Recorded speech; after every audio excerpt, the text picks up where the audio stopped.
Hey y'all, welcome back to more CT with me, Kamani. I had a question that I want to follow up on about pulmonary embolism scans, about lighting up the arteries for a CT PE. So the question was, how do we get the maximum opacification with the contrast without having to fluctuate on the contrast injection? Yes, that is one of the ways that we can maximize our contrast injection, because the faster you go, the faster it's pumping the contrast into your body and getting that really bright color through your pulmonary arteries. But as the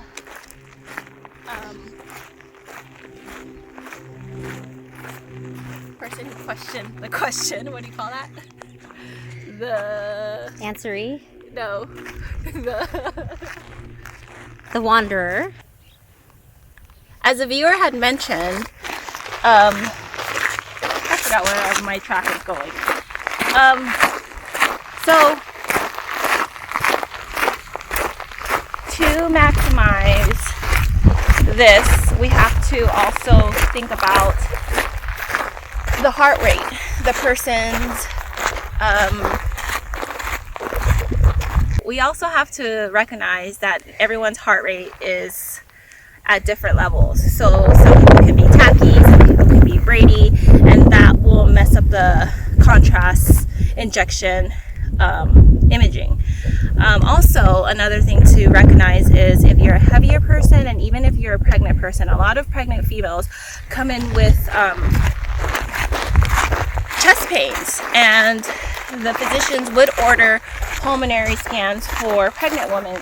And a lot of techs that I've worked with always mention that they get a poor pulmonary study from pregnant women, because it's just, something in their heart rate is different because they're pregnant right now. So that's a factor to have. So it's going to blush a little bit. So as long as you get your pulmonary to light up, and even if it's late and the contrast does go into your aorta, that's fine, because your contrast is still flowing. I think the ultimate way to really get a good scan is if you have a gating study.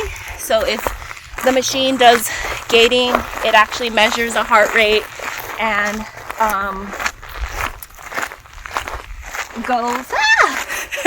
goes where the gating tells you to go, like breathing instructions, and it actually measures the heart rate and all that stuff, then that's going to be a perfect one. And sometimes like a saline trace will help that too. It'll help clean up that contrast going through, so that'll help. So there's many factors. Again, you don't want to really decrease your scan rate, because the machine's already going to scan the way it needs to scan, because you don't want it to be too late. If it's going to be too slow, the machine's then you're going to get a poor study. If it's too fast, you're going to miss it. So the best thing is just place your ROI, make sure it's in the Hound's field that it needs to. Know your anatomy of where your pulmonaries are. Even if you don't get to the carina, you kind of know where where your blood flows. So know your flow rate of where it comes into your superior vena cava, into your pulmonary arteries and all that stuff.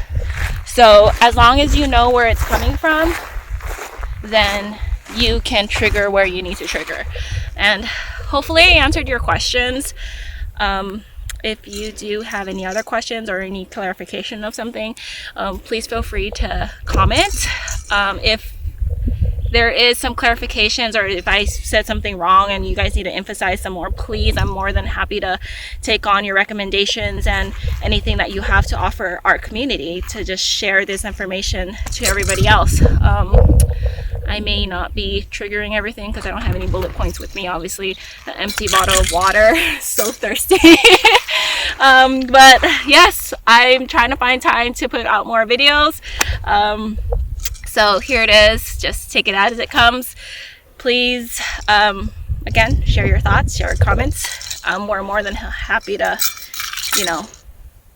be in this friendly environment. So catch up. Follow me on my regular YouTube channel. It's Kamani on Earth, spelled the same way, K-H-A-M-M-A-N-Y on Earth. And yeah, I'll see you around. Take care. Toodles, noodles.